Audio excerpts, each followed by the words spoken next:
तो बेटा अब एक बात बताओ, मुझे क्या इस दिन का स्टॉक चाहिए? नहीं, तो मुझे यहाँ से यहाँ तक के बीच की एडजस्टमेंट करनी पड़ेगी। कह रहा है परचेज है 85,000 की, इसमें कैश परचेज ऐसी की तैसी। बाबू कभी डरना नहीं, कंफ्यूज मत होना, आपको क्या लेना देना, ना मेरा सामान ना मेरे पास है बाबू, मैंने किसी से लिया था और मैंने आगे बेच दिया। हाँ जी मेरे सीए फाउंडेशन बच्चों, very very good morning, good evening, good afternoon. मैं सीए अनुज सिंह तोमर। आज है हमारा डे 30 और आज हम लोग इन्वेंट्री खत्म करने वाले हैं बिल्कुल अच्छे से। लास्ट क्लास में प्लान किया था बट कहीं ना कहीं वो सेशन थोड़ा सा लंबा जा रहा था, तो मैंने कहा ठीक है ओके जी, एक लेसन और एक्स्ट्रा लेते हैं, क्या दिक्कत है। तो आज अपन इन्वेंट्री को निपटाने वाले हैं। ठीक है, आज हमें जो मेन प्रोसेस करना है वो है स्टॉक टेकिंग। हमने लास्ट क्लास में प्रॉपर हिस्टोरिकल नॉन हिस्टोरिकल सारे मेथड कवर कर लिए थे। तो मेरे बच्चों आज इस चैप्टर पे जान लगाते हैं और 5 नंबर, ज्यादा तो है नहीं इस चैप्टर की वेटेज पर, 5 नंबर के इसको अच्छे से निपटाते हैं। तो बेटा बिना देरी के साथ में let's begin.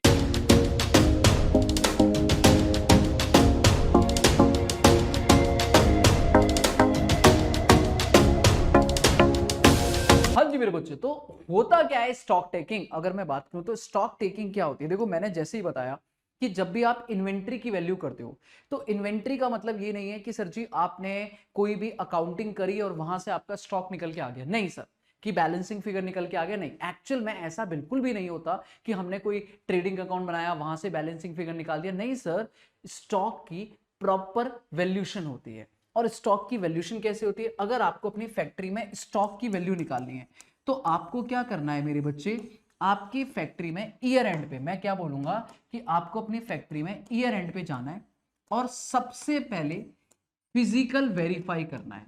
Physical verification. Sir physical verification का मतलब क्या है? आप जाओगे सीए साहब, आपको फिजिकल वेरिफिकेशंस की ऑडिट की जाती है, स्टॉक ऑडिट बोलते हैं। आप भी जाते हो अकाउंटेंट के साथ, जो स्टॉक की स्टोर कीपर है उसके साथ। सर उसका काम क्या है कि वो ईयर एंड पे अपनी एक एक क्वांटिटी काउंट करेगा कि कितने नंबर ऑफ यूनिट्स जो भी हैं आपके, कितने number of unit remain in the stock हैं, इनकी फिजिकल काउंटिंग होगी।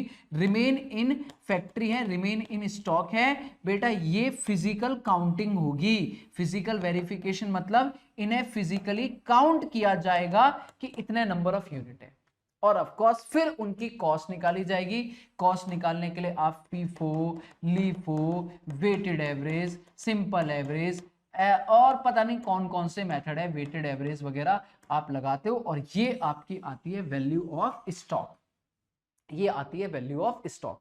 अगर इस पूरी बात में बोलूं तो सबसे इंपॉर्टेंट बात है फिजिकल वेरिफिकेशन, क्योंकि इस कॉस्ट तो चलो ठीक है आप एक कैलकुलेट कर लोगे, आपने ऑलरेडी मेथड कर लिया, बट कहीं ना कहीं अगर आपने फिजिकल वेरिफिकेशन सही से नहीं किया तो बेटा दिक्कत है। बट यहां पर आती है एक बड़ी मेजर प्रॉब्लम। सर क्या प्रॉब्लम आती है?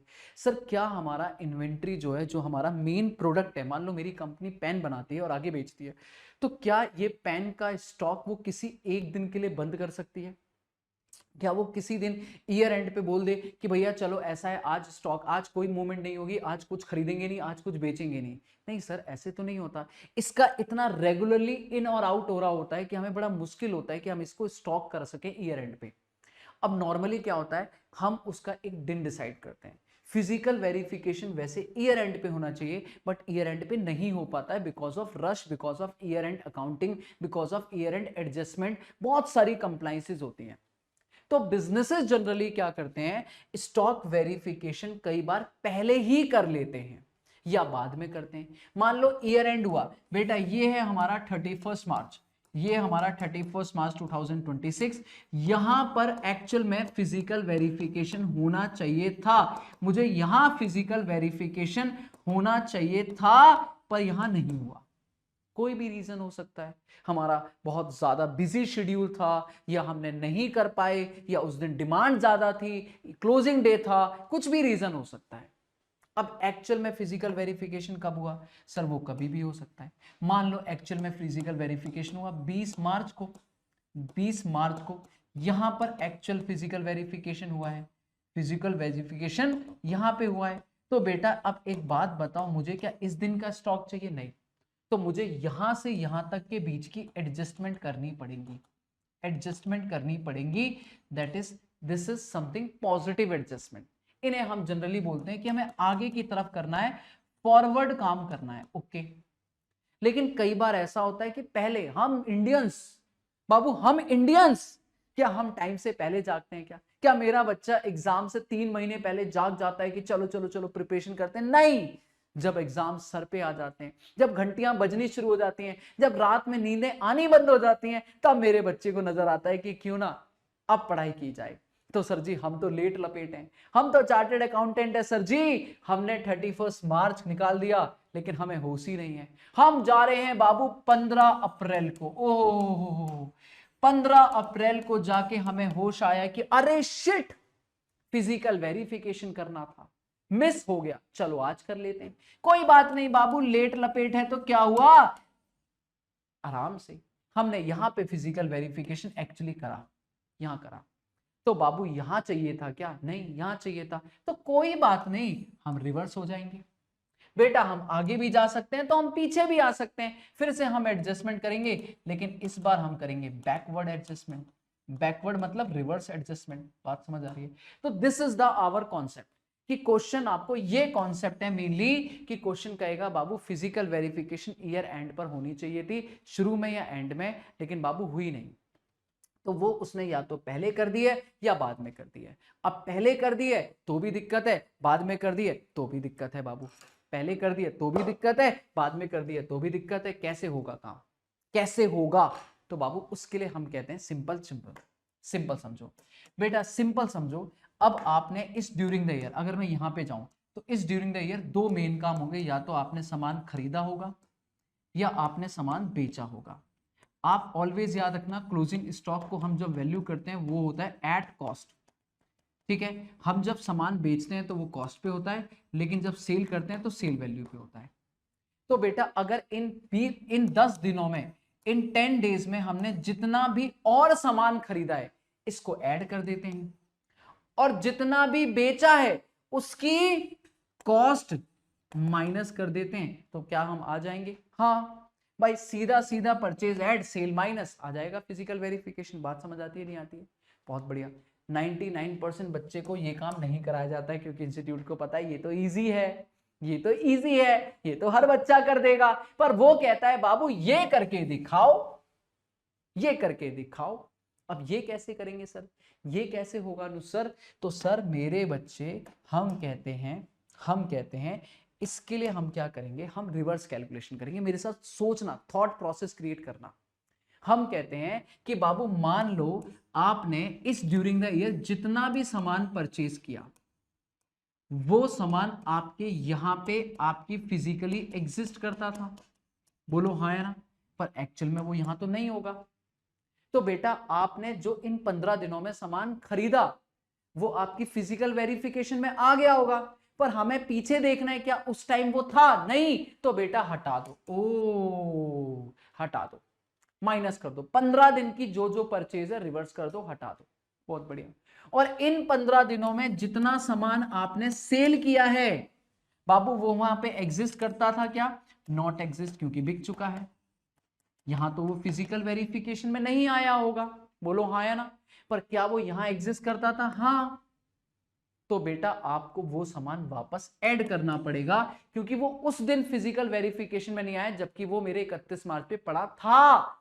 तो बाबू 31 मार्च के स्टॉक में तो ऐड होना चाहिए, तो आपको उसकी कॉस्ट निकाल के ऐड करनी पड़ेगी। बस दिस इज द टॉपिक। इसके अलावा कुछ कंसाइनमेंट, सेल ऑन अप्रूवल की एडजस्टमेंट आएंगी, वो मैं अलग से सिखाऊंगा।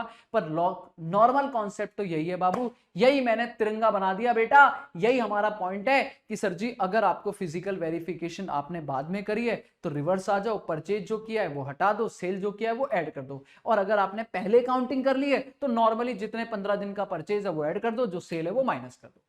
बढ़िया है जी। चलो आओ जी एक क्वेश्चन निपटाते हैं बढ़िया से। इसी क्वेश्चन के साथ हम अपना पूरा चैप्टर वाइंड अप करेंगे, सब कुछ सीखेंगे, सेल ऑन अप्रूवल, कंसाइनमेंट, कैसे परचेज सेल करेंगे। और बेटा इसके बाद आप क्वेश्चंस अपने निपटाना है। इसके बाद कुछ क्वेश्चंस और हैं जो इन्वेंट्री के मुझे अच्छे लगते हैं, जिनको मैं रिवीजन मैराथन में लूंगा। बस जीएनजी में इतना ही करेंगे बाबू, ठीक है? तो इस क्वेश्चन को अच्छे से करते हैं और इस चैप्टर को वाइंड अप करते हैं। उसके बाद जो बचेगा बेटा, वो जो क्वेश्चन प्रैक्टिस रह जाएगी थोड़े बहुत, और अच्छे अच्छे क्वेश्चन उनकी अपन रिवीजन मैराथन में बैठेंगे लेके, ठीक है? चलो बढ़िया, आ जाओ। हाँ जी, तो क्वेश्चन पढ़ते हैं। कह रहा है पुनीत ने बुक्स क्लोज करी है बेटा अपनी 31 मार्च 2026 को। ओके जी, 31 मार्च को हर साल बंद करता है। इन्वेंट्री टेकिंग मतलब फिजिकल वेरिफिकेशन। बेटा इन्वेंट्री टेकिंग आराम से, कोई दिक्कत वाली बात नहीं बाबू, आराम से। फिजिकल वेरिफिकेशन जो 31 मार्च 25 को हुई है बेटा, वो कंप्लीट हुई है 10 तारीख को। बताओ बेटा ये क्या है? सर ये लेट लपेट है बाबू, ये लेट लपेट है बाबू, ये लेट लपेट है, लेट लपेट है। ओके, और जिस दिन हमने ये करा उस दिन हमारा स्टॉक 4.5 लाख की लागत का आ रहा है, तो बेटा एडजस्टमेंट करो। अब कह रहा है ये कुछ ट्रांजेक्शन हुई है 31 मार्च से 10 अप्रैल के बीच में, मतलब 10 दिन के अंदर अंदर हमने ये सारा काम कर डाला। बताओ, आओ रिवर्स करते हैं आराम से। सॉल्यूशन, कैलकुलेशन ऑफ, खत्म बाबू खत्म चैप्टर, आखिरी सांसों पे चल रहा है। Calculation of value of stock as on, कब है बेटा? 31 मार्च 2025 को। ठीक है सर, फिजिकल वेरिफिकेशन कितना बचा है जल्दी बताओ। फिजिकल वेरिफिकेशन अगर मैं बात करूं, फिजिकल जो हमारा स्टॉक वैल्यू हुआ है वो हुआ है 10 अप्रैल 2025 को। कितना अमाउंट का जल्दी बताओ बेटा? 4,50,000। इतनी धनराशि का आप क्या करेंगे? बहुत बढ़िया। अब इसमें रिवर्स क्या करना है? सबसे पहले कह रहा है बाबू थैंक यू से पहले कह रहा है गुड्स सोल्ड करे थे हमने कस्टमर को 1,10,000 रुपए। ओहो हो। फिर हमने पर सेल रिटर्न भी है, तो बेटा सेल में से पहले सेल, नेट सेल की बात करो, हमने नेट सेल सामान बेच दिया था। अब तुम खुद बताओ मेरी जान, सब बताओ भाई। हमने 1,10,000 का सामान बेचा, 10,000 का रिटर्न हो गया, नेट सेल हो गई 1,00,000 रुपए की। बेटा नेट सेल हो गई 1,00,000 की। अब 1,00,000 का सामान बिक चुका है 10 दिनों में। जब 1,00,000 का सामान बिक चुका है तो बेटा फील करो 31 मार्च की वैल्यू चाहिए, हम 10 अप्रैल को खड़े हैं। जब ये सेल हो गया तो क्या इस दिन एग्जिस्ट करता होगा? नहीं। तो क्या इसकी वैल्यू में इंक्लूड है 4.5 लाख में? नहीं। जबकि ये यहां पर एग्जिस्ट करता होगा। तो बेटा हमें अगर बैक कैलकुलेशन में जाना है तो इस स्टॉक को ऐड करना पड़ेगा। क्यों? क्योंकि हमने सामान बेचा है। लेकिन दिक्कत ये है कि ये तो सेल प्राइस है, ये तो सेल वैल्यू है, तो इसका प्रॉफिट कितना होगा? 25% ऑन कॉस्ट। अब याद है मार्जिन चेंज करना आपको आना चाहिए। 25% ऑन कॉस्ट है, तो क्या मैं कह सकता हूं 1/4 ऑन कॉस्ट? बोलो हाँ या ना sir. 25%, 25 divided by 100, 1/4 on cost. और बेटा शॉर्टकट याद रखना, अगर नए बच्चे हो तो मैंने कई बार रिवाइज करा चुका हूं। 1/4 ऑन कॉस्ट है तो सेल पे चाहिए, तो न्यूमरेटर को डिनोमिनेटर में ऐड कर दो, 1/5 ऑन सेल, 1/5 ऑन सेल। अब जल्दी बताओ बेटा, अगर मैं रिवाइज कराऊं तो मैं कहूंगा बाबू सेल को क्या करना पड़ेगा? हटाना पड़ेगा? नहीं, ऐड सेल। सर सेल को ऐड करेंगे? हाँ, क्योंकि जो ये गुड्स हैं एट कॉस्ट पे ऐड करेंगे। क्यों? क्योंकि ये सामान भले ही सेल हो गया 10 दिन में, उस दिन नहीं था पर 31 मार्च को था, तो बेटा इसकी हम क्या बोलेंगे? जो हमारी सेल है टोटल वो है बेटा 1,10,000 की। इसमें से माइनस करो सेल रिटर्न, बेटा कितने की? 10,000 की। तो अपनी सेल आ गई बाबू कितने की? 1,00,000 की। This is net cell. अब नेट सेल में से प्रॉफिट हटाओ, माइनस प्रॉफिट। अब प्रॉफिट कितना है बेटा? प्रॉफिट बोलेंगे 1/4 नहीं 1/5। Profit on sale 1/5।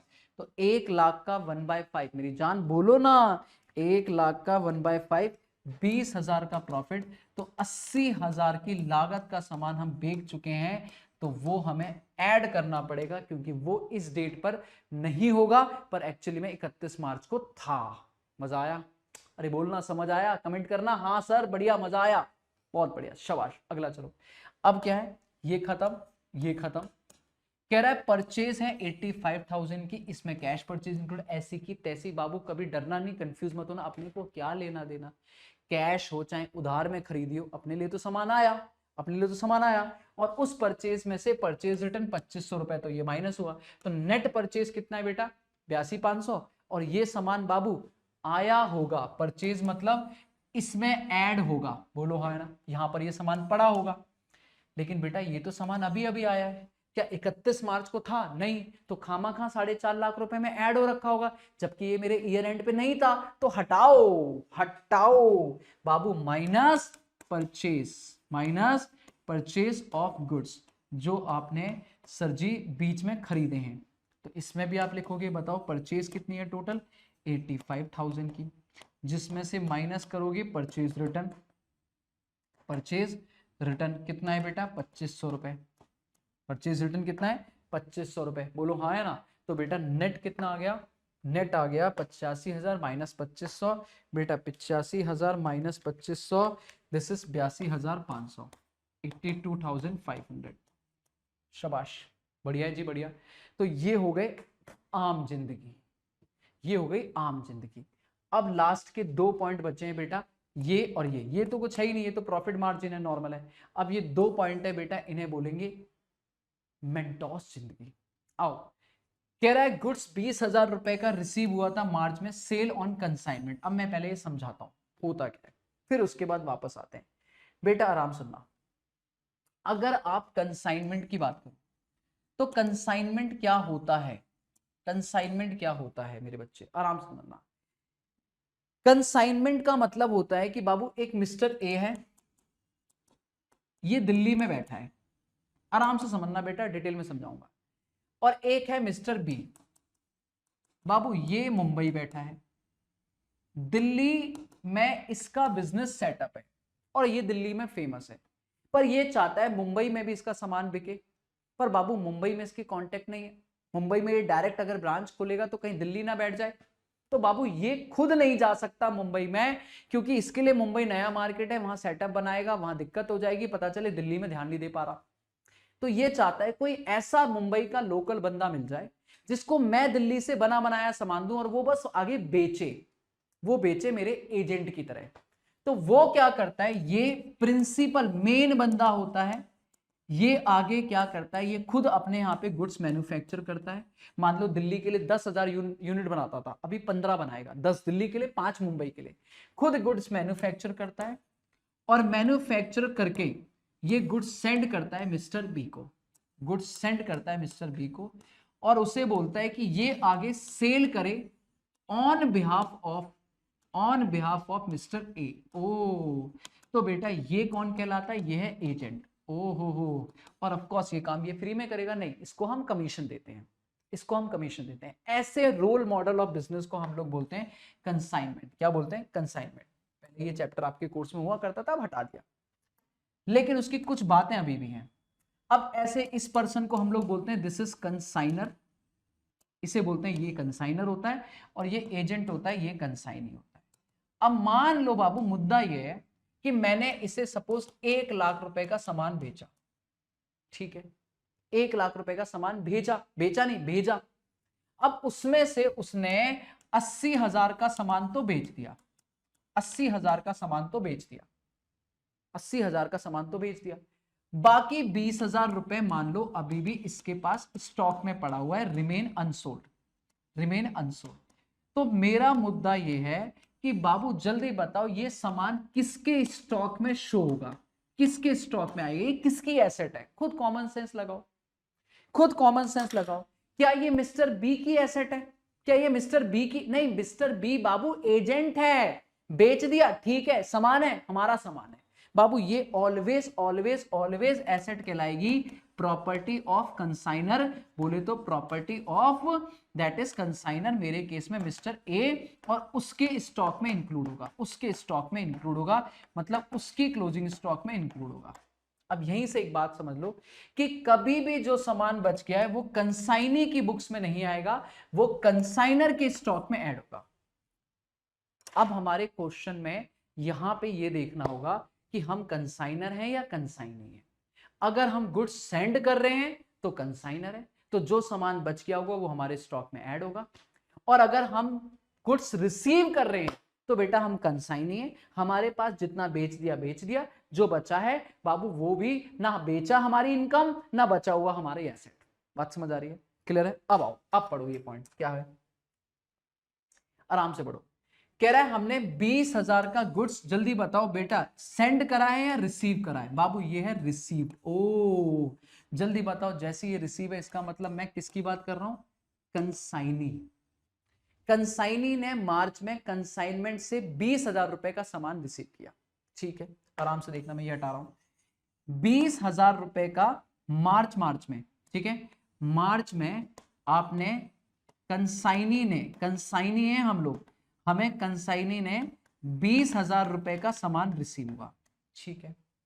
कह रहा है जिसमें से 60% सामान हमने बेच दिया 10 अप्रैल तक। बाबू 31 मार्च तक बताना, क्या 31 मार्च के बाद कह रहा है वही वाली बात लास्ट क्लास में पढ़ा था हमने, सेल ऑन अप्रूवल 10 अप्रैल को, 10 अप्रैल को वो कह रहा है मेरी जान, कह रहा है 60% सामान बेच दिया, 60% सेल कर दिया, 60% सेल कर दिया, ठीक है। और ये सेल हमारी इंक्लूड नहीं है वेबसाइट में, इसका मतलब 40% हमारे पास पड़ा होगा, 40% स्टॉक में होगा बाबू, ठीक है। पर बाबू मेरे बच्चा मुझे ये बताओ, मुझे ये बताओ, अब ध्यान से बताना, मुझे ये बताओ, अब इसे ये नहीं देखना 31 मार्च को क्या है, मुझे ये बताओ 60% तो हम बेच चुके हैं, 40% सामान हमारे पास पड़ा है, बोलो है ना। और जब आपने मेरी फिजिकल वेरिफिकेशन करी होगी बाबू, फिजिकल वेरिफिकेशन करी होगी, मैं प्रॉफिट लॉस थोड़ी ना निकाल रहा हूं, मैं ये पूछ रहा हूं जब आपने मेरी फिजिकल वेरिफिकेशन करी होगी कितनी तारीख को, 10 तारीख को, तो उसमें जो ये 40% 60% जो बिक गया बाबू, वो तो मेरे पास पड़ा ही नहीं होगा, ना मेरा सामान ना मेरे पास है बाबू, मैंने किसी से लिया था और मैंने आगे बेच दिया। तो जब मेरी फिजिकल वेरिफिकेशन होगी तो 60% की तो दिक्कत नहीं है, लेकिन 40% सामान मेरे पास पड़ा होगा और आपने मेरे स्टॉक में ऐड कर दिया होगा, बोलो हाँ है ना। पर क्या ये 40% सामान मेरा है बाबू? छोड़ दो ना 31 मार्च या वो, मुझे क्या लेना देना, बस ये बताओ मेरा सामान ही नहीं है। 31 मार्च को अगर फिजिकल वेरिफिकेशन होती तो पूरा सामान हटाता, अभी बेटा सिर्फ 40% इंक्लूड है, तो मुझे 40% सामान हटाना पड़ेगा। क्यों? क्योंकि मैं कंसाइनी हूं और ये सामान मेरा नहीं है, कंसाइनर का स्टॉक में आना चाहिए। तो इसका मतलब मुझे बाबू, मुझे माइनस करना पड़ेगा गुड्स जो अनसोल्ड पड़े हैं, अनसोल्ड पड़े हैं ऑन कंसाइनमेंट बेसिस पे, ऑन कंसाइनमेंट। तो बेटा जल्दी बताओ कितने के सामान है? 20,000 का सामान है, 40% पड़ा था, इसका मतलब कितना हो गया बेटा जल्दी बताओ? 40% हो गया बेटा, 20,000 का सामान 40%, दिस इज 8,000 और 8,000 इज अ सेल प्राइस, इसमें से माइनस करो प्रॉफिट, प्रॉफिट परसेंटेज हम ऑलरेडी निकाल के बैठे हैं 1/5, तो इसकी लागत कितनी होगी डिवाइडेड बाय 5, 1600, इसका मतलब सामान आ जाएगा बेटा कितना, माइनस 8,000, 6,400। ये सामान हटाना पड़ेगा सर जी, हटाना पड़ेगा। दोबारा सुन लो, 20,000 का सामान हमें मिला जो हमें आगे बेचना था, सेल प्राइस, यहाँ पे सेल प्राइस दी हुई है, ये 20,000 रुपए का रिसीव, अच्छा कॉस्ट ही दी है, सॉरी सॉरी सॉरी, कॉस्ट ही दी है बेटा, कॉस्ट ही दी है, फिर तो हमें प्रॉफिट हटाना ही नहीं पड़ेगा, सॉरी, ठीक है। अगर प्रॉफिट सेल प्रॉफिट ही दिया तो बेटा कोई दिक्कत ही नहीं है, सीधा 8,000 माइनस हो जाएगा, सीधा 8,000। अगर सेल प्राइस होती तो प्रॉफिट हटाता। तो 20,000 की लागत का सामान है जिसमें से 60% बढ़ चुका है, बिक चुका है, तो वो हमारे स्टॉक में इंक्लूड नहीं होगा। 40% हमारे पास पड़ा होगा जो हमारे स्टॉक में ऐड हो गया होगा, जो हमारा नहीं है हटा दो, हटा दो मेरी जान, हटा दो। लास्ट पॉइंट, अगला कह रहा है बाबू स्टॉक टेकन जब हमने किया तो हमें पता चला है कि कुछ आइटम्स हैं वो वेरी स्लो मूविंग है और बेटा उनकी कॉस्ट है 16,000 रुपए जो इंक्लूड हो गई होगी, जबकि हमें उन्हें लेना चाहिए 9,500 में ensure disposal of interested customer, NRV. Cost इतनी है और बेटा ये कस्टमर लेने को तैयार है, नेट जो उससे मिलेगा एनआरवी वो मिलेगा। तो बेटा हम तो प्रूडेंस कॉन्सेप्ट लगाते हैं, कॉस्ट और NRV which ever is lower, तो हमने उसे कॉस्ट में इंक्लूड कर रखा होगा, इतनी वैल्यू पे वो इंक्लूड है, जबकि उसकी वैल्यू एनआरवी, इसका मतलब हमें उसकी वैल्यू कम करनी पड़ेगी। कितनी? 9,500 नहीं, 9,500 तक लाना पड़ेगा। तो बेटा 16 में से 9,500, 16,000 में से 9,500 माइनस करो, 6,500 से हमें उसकी वैल्यू, 6,500 से हमें उसकी वैल्यू कम करनी पड़ेगी। तो ये कोई एडजस्टमेंट नहीं है, बस हमें स्टॉक करनी है, माइनस करेंगे स्लो मूविंग आइटम जो है उसका कॉस्ट और एनआरवी लोअर कॉन्सेप्ट लगाएंगे, तो हमें उसे रिटर्न ऑफ करना पड़ेगा, कम करना पड़ेगा। रिटर्न ऑफ कितना बेटा? 16,000, 16,000 की लागत है, 9,500 एनआरवी है, तो 6,500 से हमें उसे रिटर्न ऑफ करना पड़ेगा। क्लियर है? ऐसे बहुत सारे बुक में क्वेश्चन पड़े हुए बेटा, बस अब इनका जो वैल्यू आएगी, this is value of closing stock, value of closing stock जो आपकी 31 मार्च 2025 को एग्जिस्ट करती होगी। बताओ कितनी आ गई? Sir ji 4,50,000 plus 80,000 minus 82,500 minus 8,000 minus 6,500, this is 4,33,000, 4,33,000। खत्म खत्म खत्म खत्म खत्म खत्म खत्म खत्म खत्म। अब इसमें एक पॉइंट और, सेल ऑन अप्रूवल इस क्वेश्चन में नहीं है पर मैं डिस्कस करूंगा उसे भी, वो भी इसमें आ जाता है, कुछ क्वेश्चन में पड़ा हुआ है, मैं उसको भी डिस्कस कर लूंगा बड़ा जल्दी से, ताकि आप जब घर पे क्वेश्चन करो तो उनको भी देख के अटको ना। पहले बताओ ये क्लियर है, कंसाइनमेंट क्लियर है? अगर कभी कोई स्लो मूविंग आइटम या कोई क्वेश्चन कहे कि ये आइटम खराब हो गया है तो उसकी वैल्यू 0 हो गई है, तो बेटा उसे रिटर्न ऑफ करना है, उसकी वैल्यू कम करनी है, दैट्स इट। ठीक है, अब यहाँ पे कंसाइनमेंट तो मैंने समझा दिया, एक पॉइंट और है, अगर कभी क्वेश्चन सेल ऑन अप्रूवल यहां भी दे देता है तो बेटा याद रखना, मैंने लास्ट क्लास में भी सिखाया था कि आपकी सेल ऑन अप्रूवल में क्या करोगे आप, मान लो वही कॉस्ट है 10,000 रुपए और आपने उसे बेचा, सेल प्राइस करा आपने 15,000, आपने उसे सेल रिकॉर्ड कर ली होगी। अब आपको क्वेश्चन ध्यान से देखो, वो क्या बोलेगा कि आपने सेल करा 15,000 में, अब आपको क्या करना है, आपको ये देखना है 31 मार्च, मान लो आपने 15 मार्च को सामान सोल्ड किया, ठीक है, आपका ईयर एंड हुआ 31 मार्च को, आराम से देखना 31 मार्च को आपका ईयर एंड हुआ, ठीक है, आपने फिजिकल वेरिफिकेशन करी 15-20 अप्रैल को, यहां आपकी फिजिकल वेरिफिकेशन हुई है, यहां आपकी फिजिकल वेरिफिकेशन हुई है। अब आराम से देखना बाबू, अब यहां इस बीच में क्या हुआ होगा, आपसे क्वेश्चन 3 चीजें बोलेगा, वो बोलेगा इस बीच में 31 मार्च तक कुछ नहीं हुआ, वो कहेगा इस बीच में इन 15 दिनों के अंदर, इन 20 दिनों के अंदर आइदर अप्रूव्ड, अगर वो अप्रूव्ड हो गया तो बेटा वो यहां भी एग्जिस्ट नहीं करता था और यहां भी एग्जिस्ट नहीं करता होगा, क्योंकि वो सेल पहले ही हो चुका था, तो सामान कस्टमर के पास पड़ा है, अपने को क्या लेना देना, सामान सेल कंफर्म है तो वो कस्टमर का ही सेल है, क्लोजिंग स्टॉक में उसका कोई लेना देना नहीं है, नथिंग, कुछ नहीं करना, नो ट्रीटमेंट। अगर वो रिजेक्ट हो चुका होगा, अगर वो रिजेक्ट हो गया होगा तो बेटा वो सामान मेरे पास रिजेक्ट होके वापस आ गया होगा, यहां इस फिजिकल पड़ा होगा और वो ऑलरेडी ऐड होगा, और यहां भी अगर रिजेक्ट है तो इसका मतलब वो यहां भी हमने ऐड होना चाहिए था, बात खत्म, क्योंकि पेंडिंग है। अगर वो पेंडिंग है बाबू, पेंडिंग, पेंडिंग है, ठीक है, वैसे यहां तक वो यही बोलेगा कि आइदर अप्रूव्ड है या आइदर रिजेक्टेड है। अब बात ये कि 31 मार्च को इस बीच में कुछ भी हो, बेटा 31 मार्च को तो बाबू देखो 31 मार्च को क्या करना है, एक बार सुनना, 31 मार्च को वो पेंडिंग है, मैं दोबारा बोलता हूं, मैंने थोड़ी सी बात कर दी गड़बड़, मैंने क्या बोला कि सर जी आपकी 15 मार्च को आपने उसे सेल करा, 31 मार्च को ईयर एंड हुआ और 20 अप्रैल को फिजिकल वेरिफिकेशन हुई, पर वो कह रहा है मान लो 10 तारीख को, 10 अप्रैल को 40% अप्रूव्ड हो गया, 60% रिजेक्ट हो गया, ये बात लिखी हुई है।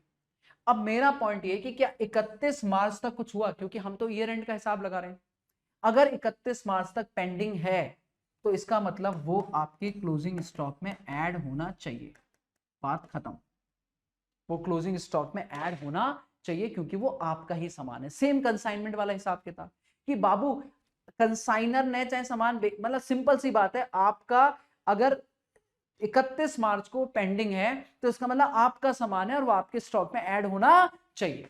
अब ईयर एंड पर, सॉरी 20 दिन बाद, सर आपके 10 तारीख के बाद अगर फिजिकल वेरिफिकेशन हुई, अप्रूव्ड हो गया, तो डेफिनेटली ये स्टॉक आपकी फैक्ट्री में नहीं होगा, लेकिन ये 60% जो रिजेक्ट हो रखा है वो आपके में होगा।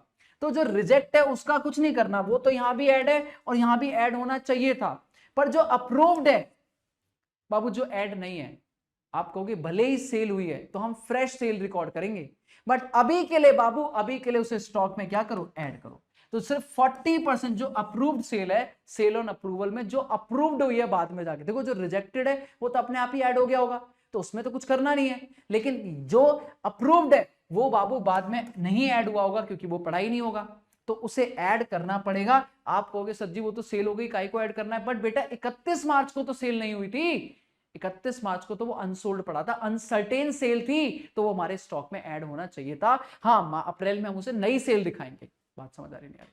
तो सेल ऑन अप्रूवल में सिंपल कॉन्सेप्ट याद रखोगे, समरी दे रहा हूं बेटा, सेल ऑन अप्रूवल में समरी ये है कि अगर सामान रिजेक्ट हो चुका है तो आपको इसका नो ट्रीटमेंट करना है, क्यों?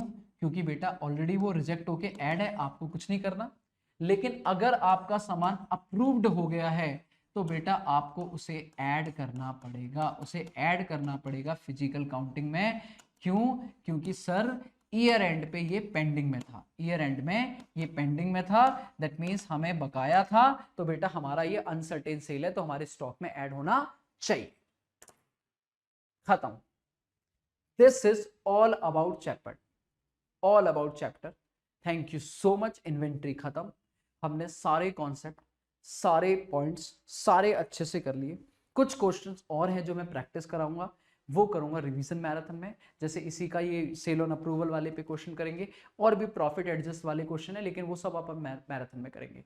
आज इतने पे इन्वेंट्री डन करेंगे, आप जाओ सारे क्वेश्चन मचा डालो जल्दी से। थैंक यू सो मच मेरे बच्चों, लव यू, टेक केयर, बढ़िया सा जल्दी से। अब लास्ट चैप्टर बताया एनपीओ, उसको जल्दी से खत्म करेंगे और फिर अपनी कुछ नई तैयारियां करेंगे। थैंक यू सो मच मेरे बच्चों, लव यू।